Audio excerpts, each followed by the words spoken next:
We have these low volume, high value minerals. Yeah. And we have the high volume, low value minerals. If I'm sitting down here now with maybe 20 grams of some gemstones, it was more than 20 trailers of lithium. Are you getting me? Mm-hmm. And I can sit down with it in my pocket. I can go out of the country with it without anybody knowing. Dubai also, Dubai is not mining gold. But go to Dubai today.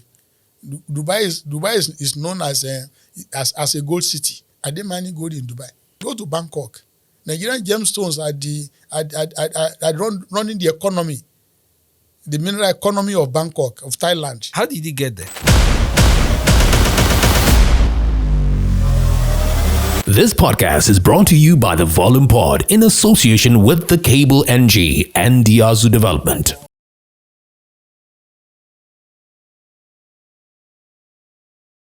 This is Volume with FemiDlive. Excited as always to read from you and of course get you to watch all the work that we do and how we do it for you to really be involved in this. And I'm glad you've joined the show today. Well, one of the things that has been talked about extensively in Nigeria is the elements of natural resources we do have in the country. Sometimes we know them, sometimes we pretend to know them. At other times, it looks like we don't even know what to do with what we know about them. I've got the president of the Association of Miners with me today, Mr. Dele Ayanleke. He will provide perspective to this conversation, and I'm excited to have him join us on Volume with FemiDlive. Welcome, sir. Thank you Yes, for sir. having me here. Good morning. Good morning to you, sir. Yeah. He leaves one with a very simple question. I would want to start with, how much of what we have as natural resources do we know in Nigeria? And I'll give you a quick story. When I was growing up, I'm from Ekiti State, and Ekiti was part of Ondo State. And my dad used to be so proud of the fact that we have gold, we have some sort of uranium in the ground. And now I'm over my 40 years of age, and I've never heard the story of it being mined at any point in time. What's it with Nigerian mining sector or landscape and natural resources that makes one wonder what is there or what is not? Well, definitely we know we have all these minerals. The only issue is that presently we don't know at what level, at what volume, because of lack of the technologies to actually do real geological survey that will give us probable reserve or even proven reserve. But definitely we have these minerals. And so far now in Nigeria, we have discovered about 44 mineral types that we have. That is in the solid mineral sector. 44? Yes. So that is presently, we have discovered we have about 44 minerals in Nigeria. Okay, so let me ask you what solid minerals is. Minerals are solid. We are not going into oil and gas this time around because they are also minerals. Okay, so solid minerals, I mean, because we have a very wide audience, sometimes they have no idea of where this is. Sometimes they have an idea of what it is. We're talking gold, we're talking lithium, we're talking uranium. These are the most treasured things in the world at the moment. And I would wonder, why is it been so difficult to either get local investors or foreign investors involved in finding out how much of where they are and how to use them? Well, let me take you back a little bit into history. You know, Nigeria used to be a mining nation during the First Republic, even during the pre-colonial era. We mine tin, we mine gold, because when I mention all those, you are mentioning new discoveries. Nigeria was known to be a mining nation. That is, if you agree with me, when we were at school, we learn about just plateau, lead, zinc, tin, all those minerals, and go to Enugu, you have coal. Around Ebonyi, Enugu, you have coal. In our school days, we refer to Enugu as Coal City. Yes. We refer to Jos as Tin City. So these are minerals that attracted the expatriates in the days of the pre-colonial era, before the indigenous decree that sent them out of the country. So we have all these minerals, and what actually caused this break is because of discoveries of oil and gas. Nigeria was investing a lot. Nigeria was making a lot of revenue from minerals before the discovery of oil and gas. So when this oil and gas were discovered, we we abandoned progress in terms of regulatory frameworks to explore these minerals. And when the expatriates left, artisanal miners, these unskilled miners, they took over the field. So, and we have been battling to make sure that Nigeria is weaned from this dominance, the domination of artisanal miners in the field. That's where we are now. And you mentioned unskilled miners, and there's been all kinds of incidents, related to illegal mining in Nigeria. There's been the illegal mining done by foreigners, in Nigeria. There's also been mining done by locals who say it is our land, it is our right to dig into whatever we dig into and find whatever we need to find.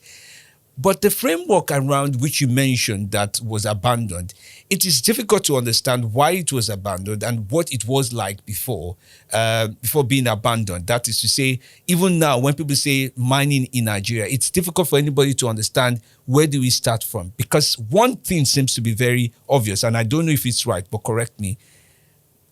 The license operations for miners in Nigeria, can it be dormant? Can it be active? Or how does that work? I think you're asking too many questions at a time. Oh, I'm very curious about this. Yeah, we need to go bit by bit. Okay. Please share with us. If you actually want our audience to get at least some clearer pictures from this end, knowledge is an ongoing thing. They will continue to acquire and hear a lot of other stories about it. Talking about the issue of illegal mining, I'm happy you mentioned the fact that it's been done by locals and even the foreigners as well. Illegality is not peculiar to mining. There's hardly any field that don't have people doing what is illegality. People doing things outside of the law, outside of regulations. So, and like we said, we have the locals who are just trying to make a living from whatever they see at their backyard, or the backyard of their community, to make a living. And it's not all the minerals that all these locals can actually mine anyhow. And I want you to know, so when I'm talking in terms of minerals, don't forget that sand is also mineral. So those who are doing sand quarrying, they are still into mining. So, and you can agree with me, go to many communities now. You see where people are excavating land to do some construction work. So they are also into mining, but not everybody get license to do it. So as long as you don't have a qualified license to do it, you are doing illegal operations. However, when you go into the real mining of these precious minerals and things like that, of course, most of these people that we refer to as legal miners, they are not even illegal miners. We call them informal or artisanal miners.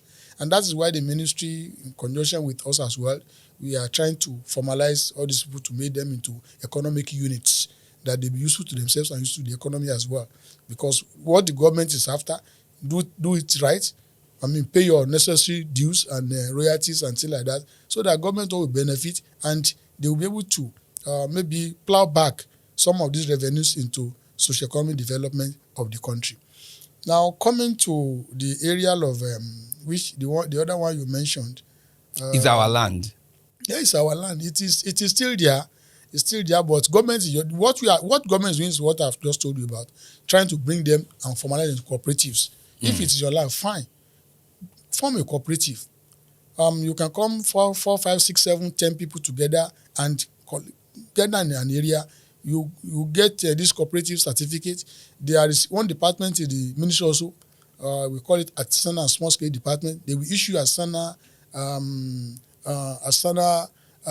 mining certificates. So once you are able to be identified, government will be able to track revenue. They also will be able to track this issue of land remediation and things like that. Then, if that's the case, why do you think there's something that happened in the oil sector? And I'll bring in the analogy, and you tell me if it's the same with the mining sector. Thinking about the oil sector in Nigeria, one of the things we see is, for example, the Niger Delta region, the people there say it's our land, they've extracted the oil, now the land is bad. And then they say, go and take your land back after extracting the oil. That's pretty much the narrative built up around from Niger Delta. And we see the same things happening with the mining sector. There is much debate between the state government and the federal government. The federal government says all land in Nigeria or anything underneath it is the federal government level's administration.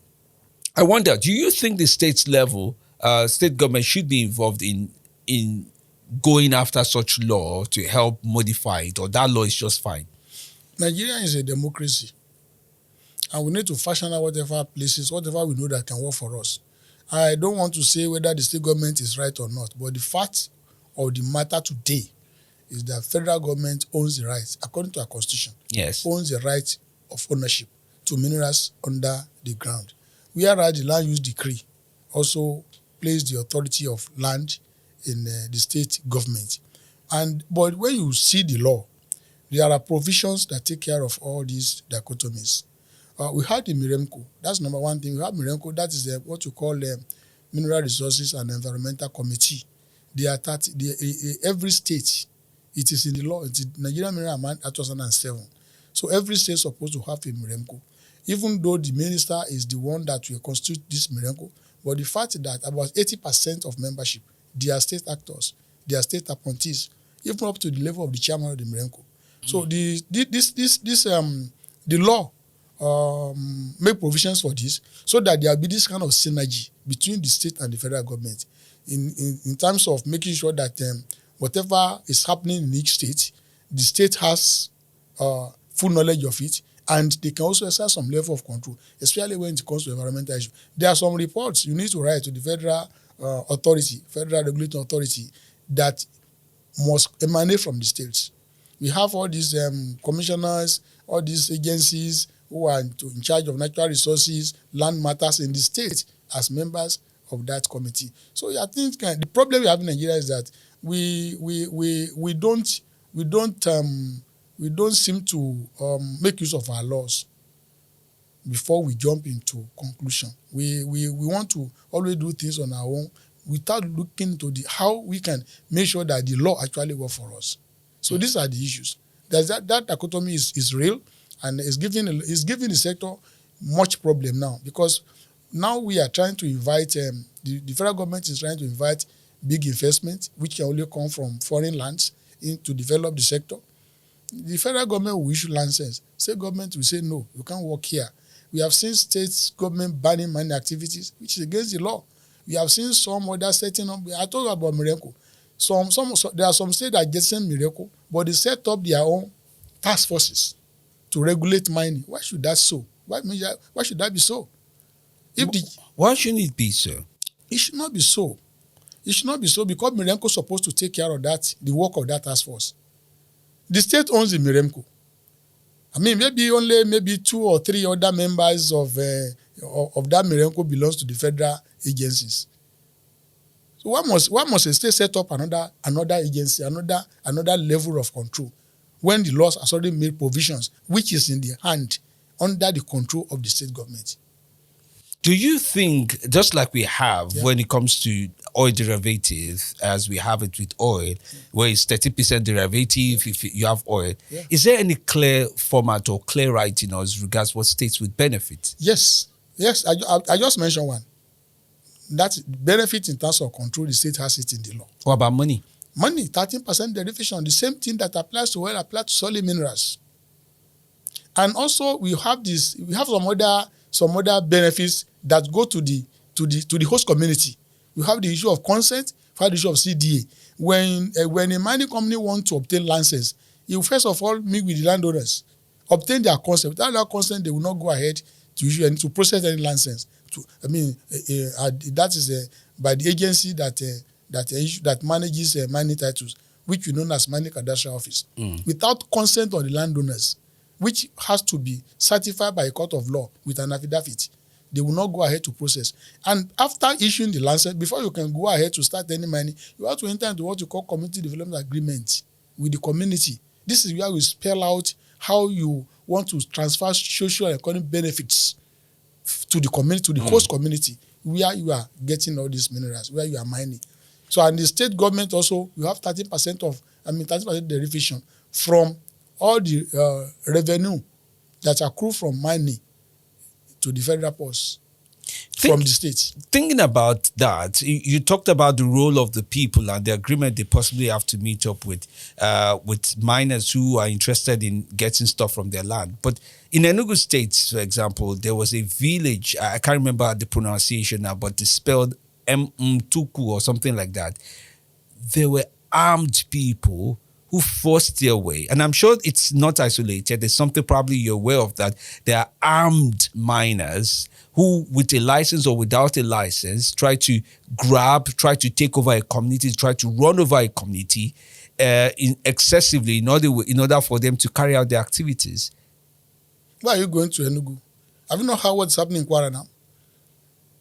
About not less than 10 villages, no, I cannot even call them villages, communities in Kwara, and the one if the local government in Kwara State has become desolate because of struggle for the minerals, the resources of the land. What really happened there? The bandits entered and they started disrupting the social life of the community. The community people have to flee. So I'm just to buttress what we're saying. You see, the problem we are having, insecurity in Nigeria is real. And let me be very frank with you, it's not limited to mining. I mean, we had it in the past in the oil and gas host communities. Thank God for the coming of President Yaradua, who tried to do some level of amnesty for them and agreed to some developments to take care of the agitations. Because this thing at times, their own is even better because it is the landowners who are agitating. This time around, these are armed bandits, like I've said now. Take, for example, 2019, government said they have banned mining in Zamfara. But the reality on the ground is that mining is going on in Zamfara by illegal miners, backed up by, according to what we had, by with foreign support. So the problem we are having presently is that Nigerian security system is very porous. Number two, the regulatory and enforcement capacity of the regulatory body is weak. Why is it weak? Well, because there's a low level of human and logistic capacity for them to operate. Okay, take for example, apart from the miracle which I mentioned the other time, in each state of the federation, there's a federal mines office. This federal mines office they are the ones who are supposed to be working in tandem, together with the Mirenko to make sure that mining is done according to global best practices in their region. But the fact today is that in each of these federal mines office, how many staff are there? Maybe you go someplace, you have 4, 5, max 6. And take a state, don't let me go to a state like Niger, that's about 5 times some other states, with a lot of mining sites. What can 4 or 5 officers, what can they do with rickety logistics to operate with? So we need to be very serious if you actually want to regulate mining in Nigeria.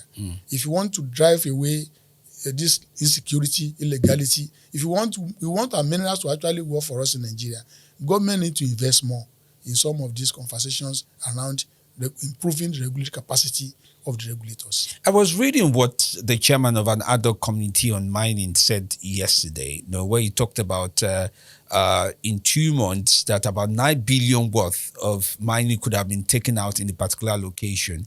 And it gets me thinking about the evaluation around mining and around things like tin, gold, and the likes of that as we have it in Nigeria.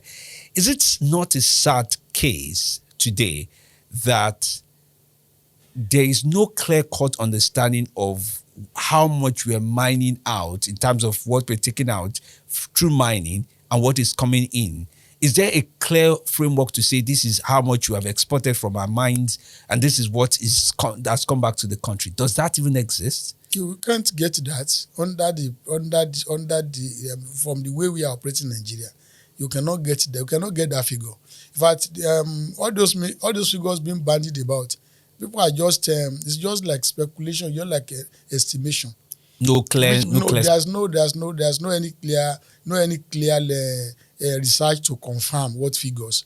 We have a lot of take for example in the we have a lot of minerals. We have these low volume, high value minerals. Yeah. and we have the high volume, low value minerals.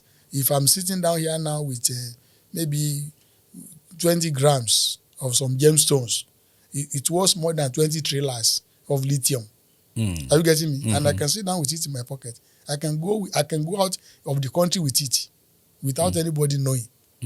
So we that's why I said that if you actually want to get all this we are talking about, we need to find a means around how we are going to enforce and regulate the mining sector.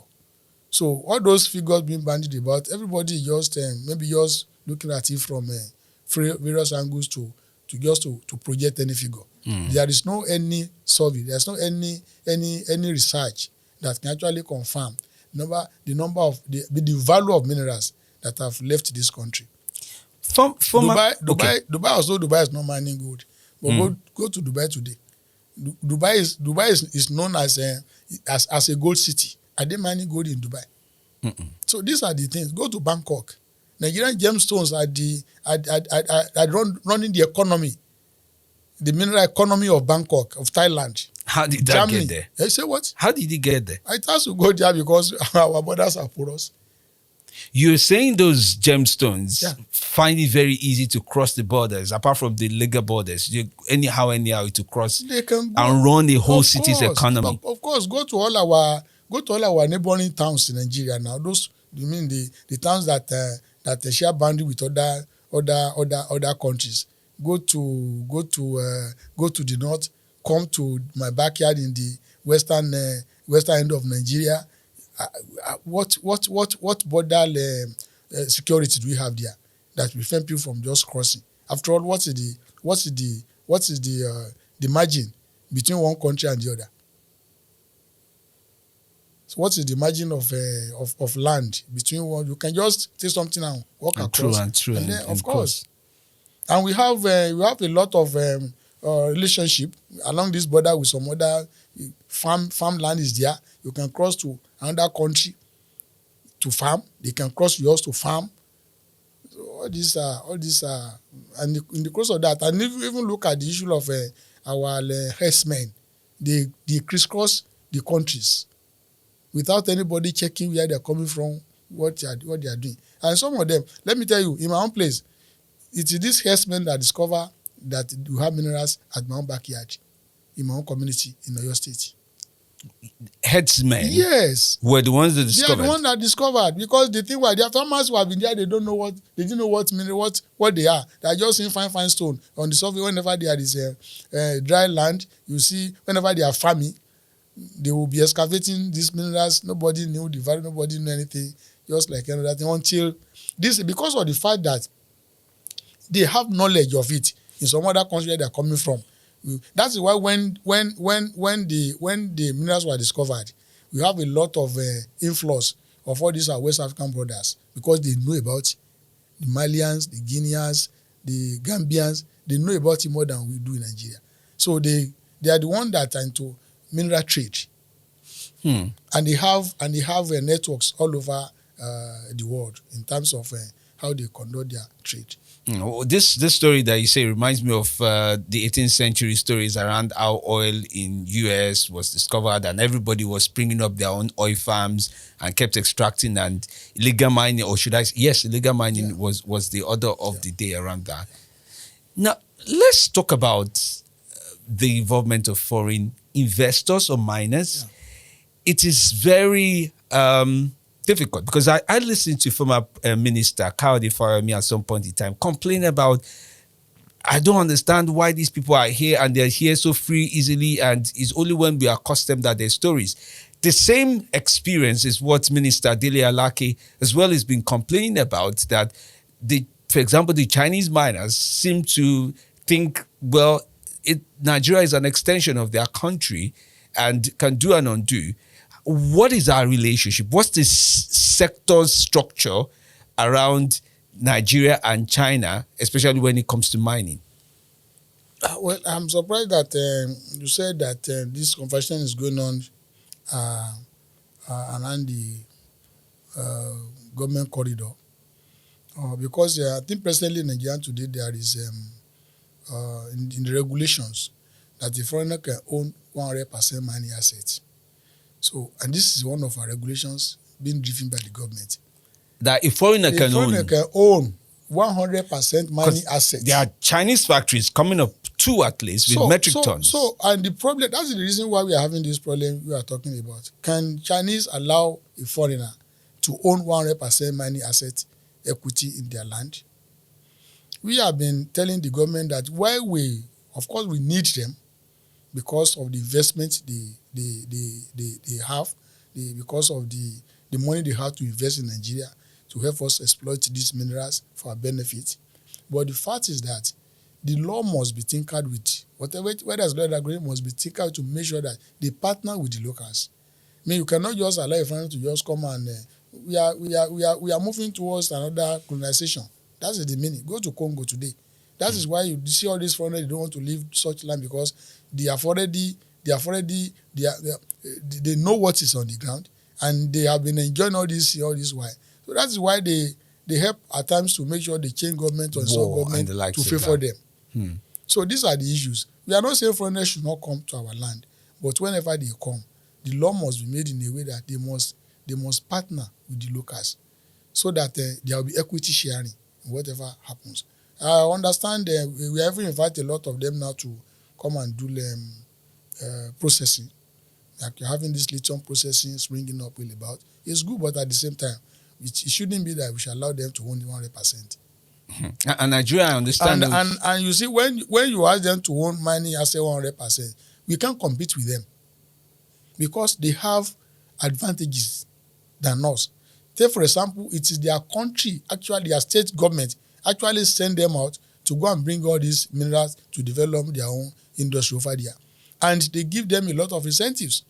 They give them low interest loan.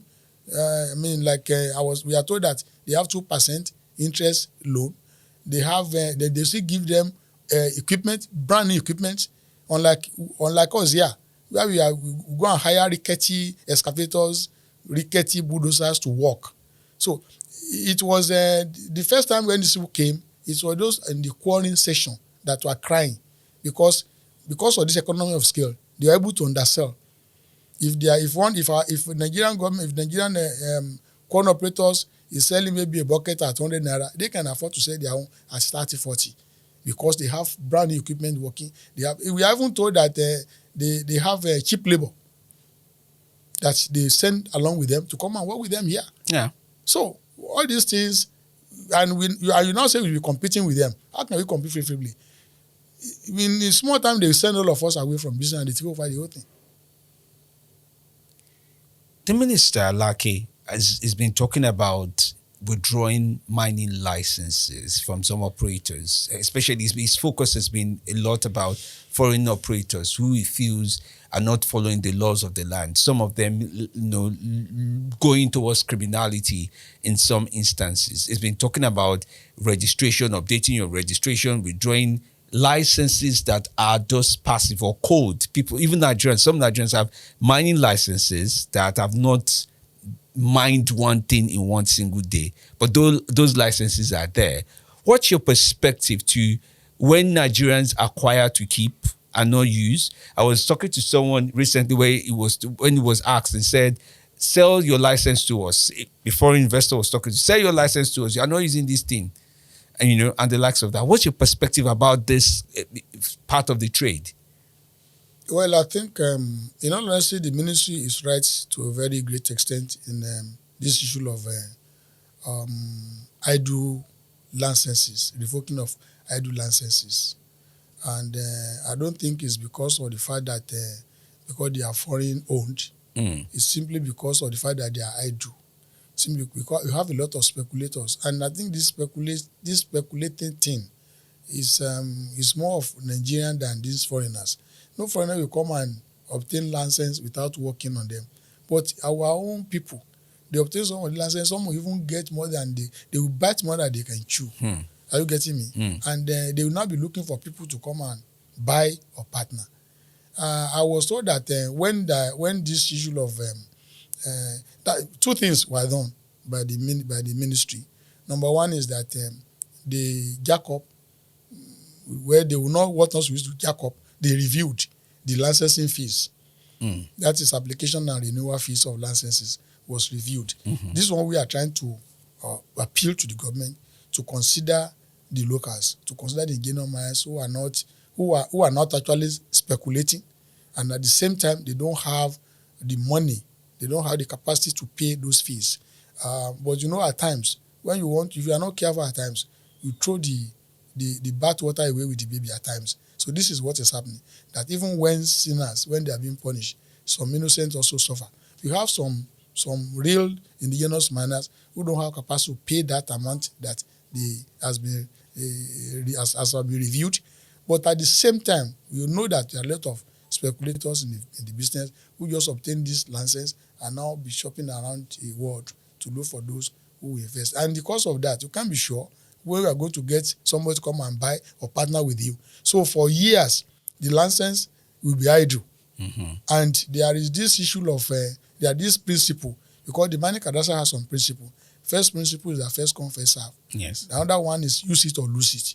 If you are not using your license, if you are not remitting the appropriate reports of operations backed up by payment or royalty to the mines inspector department, then it means the license is idle. So why are you keeping it for how many years you want to keep a license that's idle? I think this is the wisdom that informed the issue of revocation and even jacking up the mining license application fees. It's interesting that globally, people are setting up conversations that puts mining on one part, climate change on the other part. For Western societies who have benefited from a lot of things that were mined, from oil to a lot of things, mainly have set up their society. They are now called developed countries, using the resources they picked from somewhere from around the world. But now at this time, everybody seems to be very much alluding towards climate change and the way of Nigeria. They're looking at Nigeria to say, well, you are near the equator, you have a lot of things, but we think you should reduce your mining activity, reduce your this because of climate, because of carbon emissions and the likes of that, which, by the way, means that global funding around mining and global funding to climate seems to be at headlong. What do you think of the situation where it looks like those who are advocating for climate change are saying miners in Nigeria with the quantity of lithium you have, the quantity of this, it will affect our society in the future? What does one make of the future of mining if the world is changing that? Affect it positively or negatively? Oh, likely negatively, because it appears that before we even start mining now, they are telling us to stop. No, nobody has told us to stop. Even though climate advocates, of course, when you look at the percentage, even the whole of Africa, when you consider the percentage contribution, our contribution to this global warming, or what do they call it? What's the percentage of the whole of Africa? How many industries do you have in Africa? Because it's the emission from all these industries that are bringing all this issue up. How many industries do you have in Africa? The whole of Africa. Talk less of Nigeria.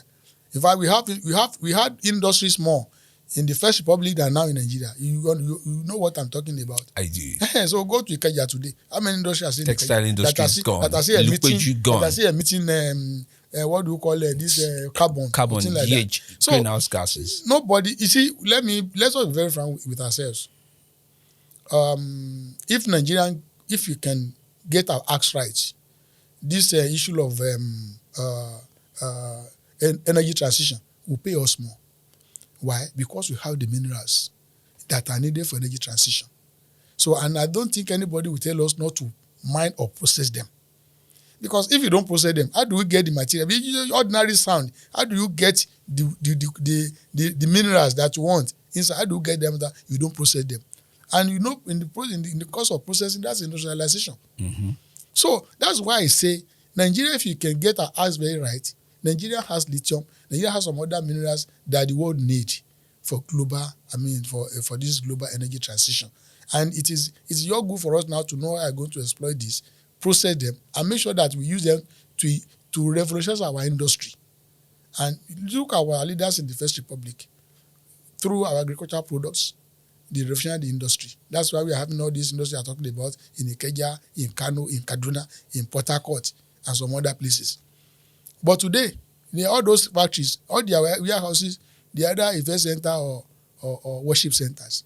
I think you agree with me. Yes, I do. But if we get this issue of lithium right, if you don't allow this thing to be exported raw, if we invite technologies to come and develop this so that we also become an industrial nation, a producing nation, what stops us from this electric battery and electric vehicles? What stopped us? Nothing. Even the components. If you don't have a plant now that can assemble all those vehicles, we can manufacture the components. We can use it to run all our industry. We have the extra battery in those days in Ibadan that is supplying batteries to Pujo in Kaduna. We have the old white glass supplying a windscreen to Pujo. We have Dunlop. We have Michelin. We have them in Lagos and Port Harcourt. I mean, we can manufacture products using what we have to measure some of these components that are needed for the energy transition agenda. And one subject I want to touch on as we round off is Ajaokuta factory. Just the mention of the name. If you permit me, I will say just don't. I don't have competence to speak on Ajaokuta. Yes. Okay. Well, so I understand that. I'm just thinking about that being one of the most talked about factory level, not the technical part mainly, but one of the most factory level talked about level of industry we had in Nigeria. And a lot of times people talk about if you set up the mining sector just slightly close to how Ajaokuta was, maybe we'll be successful. Do you think there are lessons to learn from how that place was run that the mining sector should not even borrow examples from? What examples are we going to borrow from Ajaokuta in our mining conversation? In the time past, we have a lot of government-owned parastatals that are like, you have the Nigerian iron mining. Nigerian iron. What do you call it? Neomco. Okay. We have Nigerian Mining Corporation. We have all this in place then. What happened to them? They became moribund. Nigeria happened to them. Are you getting me? So I look at Ajaokuta. The government that set up that place, they spent a lot of money with a lot of hope. Today, if Ajaokuta is working, Nigeria is supposed to be among we're supposed to have left the level of developing nations. Nigeria is supposed to be among the industrial nations of the world today if Ajaokuta is working. But it's not working. So we still have to be importing some of the things that we have the raw materials, and we set up that plant to turn around those raw materials. So if there's any lesson at all we should learn from Ajaokuta, is that once we start any project, we must muster all that we have to make sure that it works. So we have to develop a corruption-free environment around it, because that is the bane of Nigerian issues, corruption. So that is just it. So if there's any lesson we need to learn, is that probably government should hands off anything that has to do with business. Government should just provide the enabling environment, invite investors, whether local, whether foreign, to handle. So and whatever happens, we have a lot of private companies that are still working. We when we are grown up, we made them on ground, and they're still existing till today. Why is it that all the ones that established by government are not working? Government should hands off anything that has to do with business. Anything that has to do with you just provide the law, the guidelines, regulations, and hands off. Invite people. I'm happy with the presently. There's going to be. I think there's a company now being established, like we have the NNPC in the oil and gas. The company is now being also established to turn around the fortunes of our mineral sector, and with the equity sharing, I think it's better because government has minimal control over it if it is well implemented according to the law that is setting it up.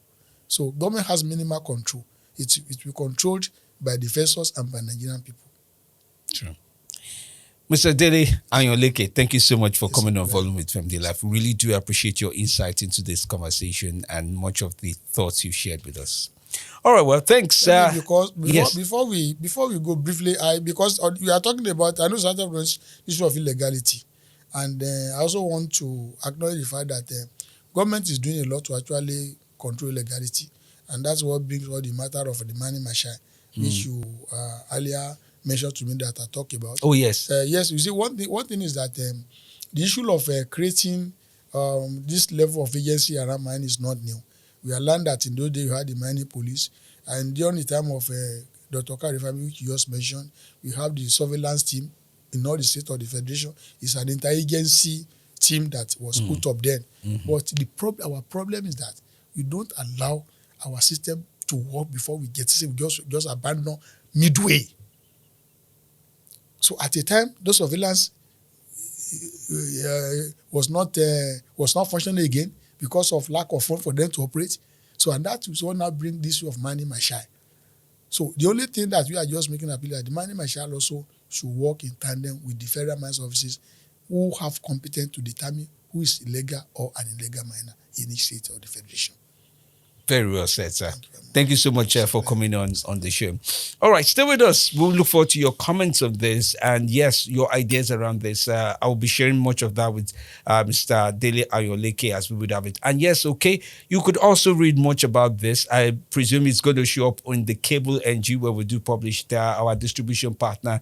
They are also our research partner, so we're able to share a good number of these thoughts with them as we go forward. Thank you so much. I'm Femi D. Amele. Enjoy your day.